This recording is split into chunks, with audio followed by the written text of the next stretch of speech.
Good morning students. आपके science में chapter 3 की रीडिंग हमने स्टार्ट करवाई थी। उसके आगे की रीडिंग हम स्टार्ट करते हैं। चैप्टर 3 था आपका सूक्ष्म जीव, ठीक है।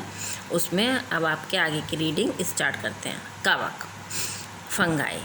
कवक हरे वर्ण रहित परपोषी पौधों जैसे जीव हैं।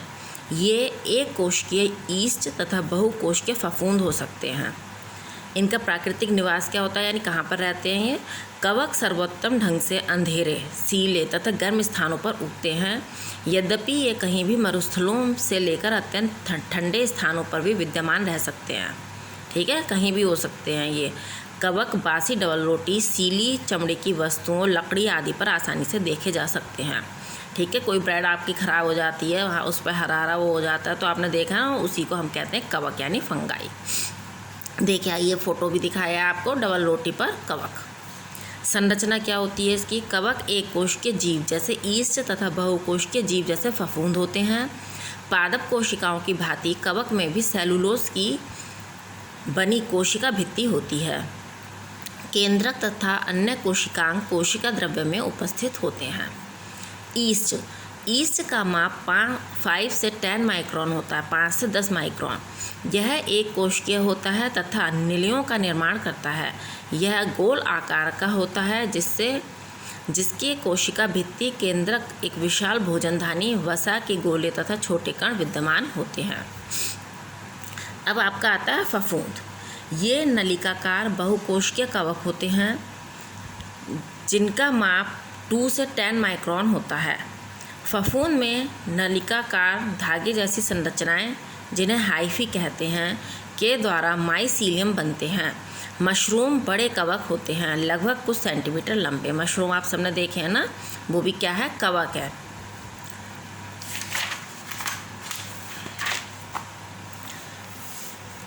देखिए अब आपका ये आपके यहाँ पे कुछ डायग्राम है। देखिए डबल रोटी पर क्या है? फफूंद का डायग्राम है। ये ईस्ट हो गया, ये मशरूम हो गई। मशरूम तो आप सबने ही देखी है। और ईस्ट से मुकुलन आई है। मुकुलन का मतलब कि वो उनमें बढ़ोतरी हो रही है। अब आता है इनका पोषण कि ठीक है, ये पोषण कैसे करते हैं। कवक परपोषी होते हैं तथा क्लोरोफिल की अनुपस्थिति के कारण अपना भोजन स्वयं नहीं बना सकते और अपने भोजन के लिए दूसरों पर निर्भर रहते हैं। ये मृतपोषी होते हैं। ये अपने भोजन के लिए सड़े गले जैविक पदार्थों पर निर्भर रहते हैं अथवा परजीवी होते हैं। ये अपने भोजन के लिए अन्य जीवित जीवों पर भी निर्भर रहते हैं। जीवित हैं उन पर भी निर्भर रहते हैं, जो मृत है सड़े गले उन पर भी निर्भर रहते हैं, यानी उनसे अपना ये भोजन प्राप्त करते हैं। ये शक्कर को कार्बन डाइऑक्साइड तथा एथिल अल्कोहल में परिवर्तित कर देते हैं। इस प्रक्रिया को खमीरीकरण कहते हैं। कुछ चीज़ों में कहते हैं कि खमीर उठाना है हमें, है ना। जैसे किस में जैसे हम डोसा का सामान तैयार करते हैं, उसमें भी हम खमीर उठाते हैं, है ना। तो खमीरीकरण का काम करते हैं ये लोग। अब आता है इनमें प्रजनन कि इनमें बढ़ोतरी कैसे होती है। कवक लैंगिक तथा अलैंगिक द्वारा प्रजनन करते हैं। अलैंगिक प्रजनन मुकुलन, द्विविखंडन, पुनर्जनन तथा बीजाणु निर्माण द्वारा होता है। ईस्ट में प्रजनन मुकुलन द्वारा होता है, जबकि मशरूम तथा फफूंदी में बीजाणु जनन द्वारा प्रजनन होता है। कवक बहुत तेज़ी से फैलते हैं क्योंकि यह एक समय में ही असंख्य बीजाणु उत्पन्न करते हैं और हल्के होने के कारण बीजाणु वायु एवं जल द्वारा एक स्थान से दूसरे स्थान तक आसानी से पहुंच जाते हैं। अब है उपयोगी कवक। कवक जो उपयोगी हैं हमारे लिए वो कौन से हैं?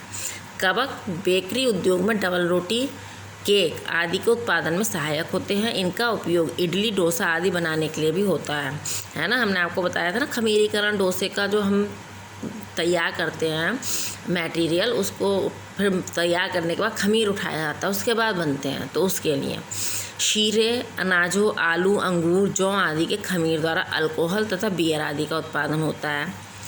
कवक पेनिसिलियम नोटेटम से एंटीबायोटिक पेनिसिलिन प्राप्त होती है।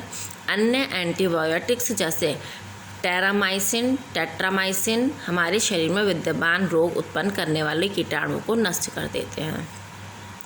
मशरूम को भोजन के रूप में खाया जाता है। हानिकारक कवक। कवक भोजन को खराब करके उसे अनुपयोगी बना देते हैं। कुछ कवक मनुष्य में रोग उत्पन्न करते हैं, विशेषतः त्वचा रोग जैसे एथलीट फुट, रिंगवर्म, एक्जिमा आदि।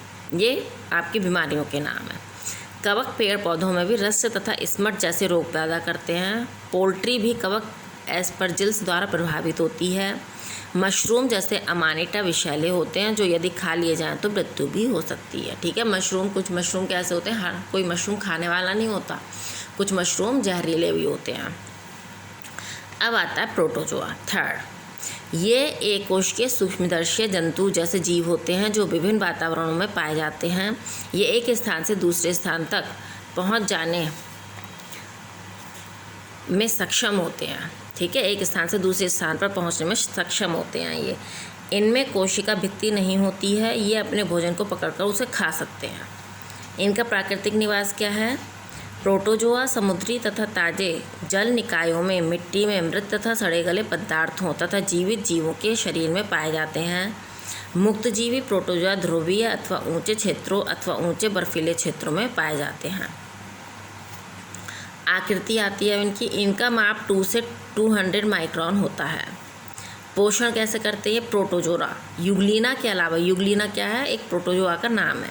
परपोषी होते हैं, अपना भोजन स्वयं नहीं बना सकते हैं। ये अपना पोषण मृतजीवी अथवा परजीवी के रूप में प्राप्त करते हैं। जो प्रोटोजोआ अपना भोजन मृत एवं सड़े गले पदार्थों से प्राप्त करते हैं मृतजीवी कहलाते हैं, और जो प्रोटोजोआ अपना भोजन दूसरे प्राणियों के शरीर से प्राप्त करते हैं परजीवी कहलाते हैं। जो मरे हुए से प्राप्त करेंगे या सड़े गले पदार्थ से वो तो मृतजीवी कहलाएंगे, और जो दूसरे जीवित प्राणियों से ले रहे हैं वो परजीवी कहलाएंगे। अब आती है इनकी आकार तथा संरचना। विभिन्न प्रकार के प्रोटोजोआ में विभिन्न आकार तथा संरचनाएं होती हैं। कुछ विशिष्ट प्रोटोजोआ के आकार एवं संरचना इस प्रकार हैं। अमीबा। अमीबा एक कोशिकीय सूक्ष्म जीव है जिसके शरीर का आकार असमान होता है, यानी इसके शरीर का कोई आकार नहीं है, कुछ भी ले सकता है ये, जो परिवर्तित होता रहता है, बदलता भी रहता है। इसकी कोई कोशिका भित्ति नहीं होती है, परंतु यह प्लाज्मा झिल्ली द्वारा चारों ओर से घिरा रहता है। यह कूटपादों द्वारा चलता है। यह अपना शिकार कूटपाद की सहायता से ही पकड़ पाने में सक्षम होता है। यह है देखिए फोटो अमीबा का। ठीक है, ये पैरामीशियम है और ये आपका युग्लिना है। ठीक है, अभी आपने अमीबा के बारे में पढ़ा, अब पैरामीशियम के बारे में पढ़ेंगे। यह एक कोशिकीय स्लीपर आकृति का प्रोटोजोआ है। इसका शरीर महीन पक्षावों द्वारा ढका रहता है, स्लीपर यानी चप्पल जैसा, जो उसे गतिशीलता में सहायता करते हैं। पैरामीशियम में एक विशाल केंद्रक जिसे बड़ा केंद्रक कहते हैं तथा अन्य छोटा केंद्रक जिसे सूक्ष्म केंद्रक कहते हैं होते हैं। अब आता है युग्लिना।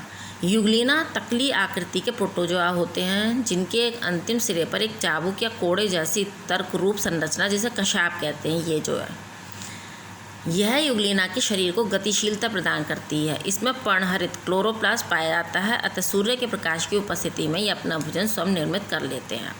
ठीक है, युग्लिना क्या करता है? अपना भोजन स्वयं बना लेता है, लेकिन पैरामीशियम अवयवियाँ अपना भोजन स्वयं नहीं बनाते हैं, वो दूसरों पर निर्भर रहते हैं।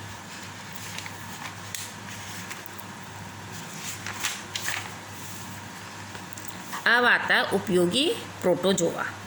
जलीय भोजन श्रृंखला में इनके महत्वपूर्ण संबंध हैं। जूबलैंकटन, ये जटिल ऑर्गेनिक पदार्थों के साधारण उपयोगी पोषकों में टूटने में सहायक होते हैं। विभिन्न जैविक क्रियाओं जैसे कोशिका विभाजनों का अध्ययन करने के लिए उनका उपयोग वैज्ञानिक अध्ययन तथा अनुसंधान पदार्थों के रूप में किया जाता है। अब हानिकारक प्रोटोजोआ एंट अमीबा हिस्टेलिटिका अमीबा पेचिस का कारक है। अमीबा पेचिस एक बीमारी है। ट्रिपेनोसोमा द्वारा मनुष्यों तथा मवेशियों में निद्रालु व्याधि स्लीपिंग सिकनेस कर देता है। ठीक है, ये भी एक बीमारी है, स्लीपिंग सिकनेस।